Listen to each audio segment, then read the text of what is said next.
Mais l'informatique et la vidéo ne feront que prendre une place de plus en plus grande au fur et à mesure que la télématique envahira notre société. Ce qui est génial, c'est que voilà, c'est le premier truc, mais les principes sont là. Il faut bouffer, il faut pas se faire bouffer, en gros c'est ça. Fallait sauter avec des barils qui descendaient. La partie est acharnée. L'explosion du jeu vidéo, il a eu lieu avec l'Atari 2600. Il y avait d'un côté les consoles et de l'autre côté les ordinateurs à but ludique. Et en plus, ça plantait une fois sur deux parce que c'est des cassettes, ça marchait pas très bien, etc. Alpha a tout prévu. C'était vraiment Sonic contre Mario. En à peine 30 ans, le petit monde du jeu vidéo a connu un essor extraordinaire. D'abord extrêmement primitif avec Pong, il est devenu plus élaboré et plus graphique avec des machines comme l'Atari et l'Amiga. Et il a connu un âge d'or avec la Super Nintendo et la Mega Drive. En ce début des années 90, l'ère des inventeurs et des bidouilleurs touche à sa fin pour laisser place à une véritable industrie planétaire. La puissance des nouvelles machines permettra bientôt d'explorer de nouveaux territoires et de conquérir de nouveaux publics.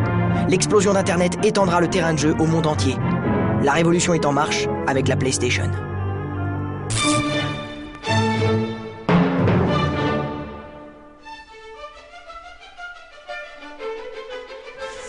Allez, mais saute! Allez, saute, grognasse! Oh, c'est pas vrai. Allez, sors tes flingues. Non, c'est là, ok. Bon alors, j'essaie de manœuvrer Lara Croft, mais depuis le début, c'est injouable, depuis le tout premier épisode. Et, enfin, j'exagère, parce que c'était fabuleux quand même. Oui, mais bon, on a une émission à faire. Hein, oui, c'est vrai, mais je travaille, regarde, je suis en train de préparer la partie PlayStation. C'est quand même une sacrée révolution. La 3D et tout, c'est la première fois qu'on pouvait regarder au plafond, qu'on pouvait regarder ses pieds. Enfin, quand il n'y avait pas les seins qui gênaient pour Lara Croft, parce qu'ils ont toujours fait des seins surdimensionnés, mais... Je trouve que c'est une vision hallucinante d'imaginer que l'inconscient collectif de tous ces adolescents ont été marqués par cette fille avec des gros seins qui court dans une pyramide. Je trouve ça formidable. Tout est réglé au centimètre, à la minute près. C'est qu'on ne plaisante pas avec le protocole. 12h40, les deux rames, l'une venue de Londres, l'autre de Paris, arrivent ensemble au terminal français de Coquet.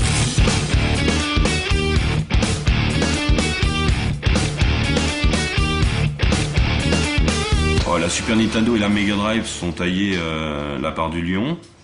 Et puis il fallait progresser. Enfin, on connaît le renouvellement des machines. Donc la Super Nintendo et la Mega Drive arrivaient en fin de cycle. En 94, fin 94 j'imagine au Japon, Sega s'est décidé à sortir une nouvelle console qui était la Saturn. Donc on passait plus en 16 bits mais en 32 bits.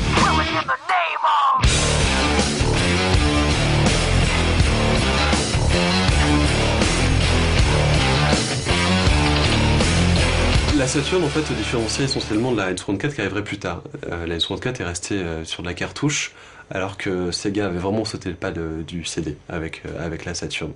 Il y avait Nintendo qui allait suivre pas loin derrière, mais il y a surtout un concurrent de taille qui est arrivé, enfin qui n'était pas de taille à l'époque, qui est devenu de taille depuis. Car maintenant avec ça, le même désordre mental peut envahir votre cher foyer. À son arrivée, les experts pensaient que Sony allait se vautrer tout simplement et qu'il n'arriverait pas à concurrencer les géants de l'époque qui étaient Nintendo et Sega. Sega qui était très très fort.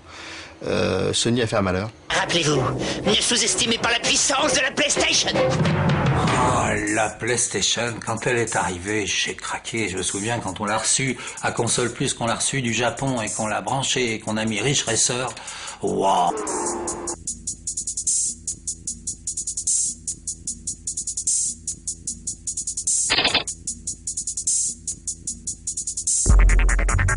Les créateurs de jeux se tournent très vite vers la nouvelle venue et lui offrent une ludothèque impressionnante.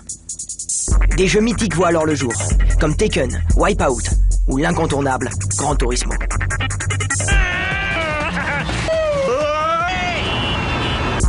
Sony oblige, la PlayStation n'est pas une simple console de jeu, et elle préfigure déjà l'ère du multimédia. Hey! Arrête! PlayStation, c'est pas juste pour jouer les jeux, on peut jouer la bonne musique aussi. Vos meilleurs CD s'écoutent aussi sur PlayStation. Aujourd'hui, 100 millions de PlayStation ont été vendus de par le monde et près d'1 milliard de jeux ont été distribués. À l'origine de la technologie PlayStation, cet homme, Ken Kutaragi. fait, il y avait un projet de partenariat avec Nintendo pour faire ensemble une nouvelle console. Sony est arrivé donc avec cette technologie PlayStation, donc Ken Kutaragi est arrivé avec son projet PlayStation, mais qui comportait l'utilisation du CD. Et je crois que c'est ça qui a coincé chez Nintendo. Pourquoi? Parce que tout simplement, Sony fait partie des créateurs et des inventeurs du CD, et il est absolument hors de question pour Nintendo de reverser des royautés à Sony. Inside is a deadly donut. De ce fait-là, les deux sociétés ont décidé de faire finalement route chacun de leur côté, donc ce qui a donné d'un côté la Super Nintendo et puis la PlayStation pour Sony. C'était vraiment extraordinaire, parce qu'elle a amené la 3D, parce que elle a amené la vraie 3D qui roulait vraiment.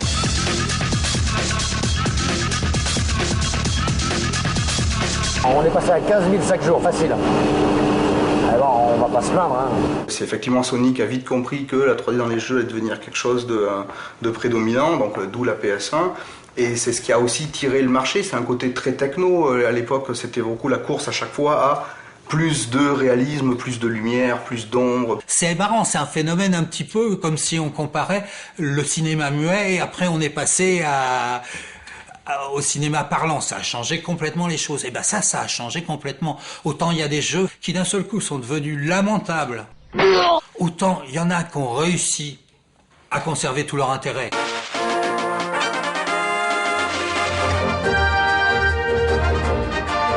Et il y en a qui étaient des petits jeux et qui d'un seul coup ont explosé.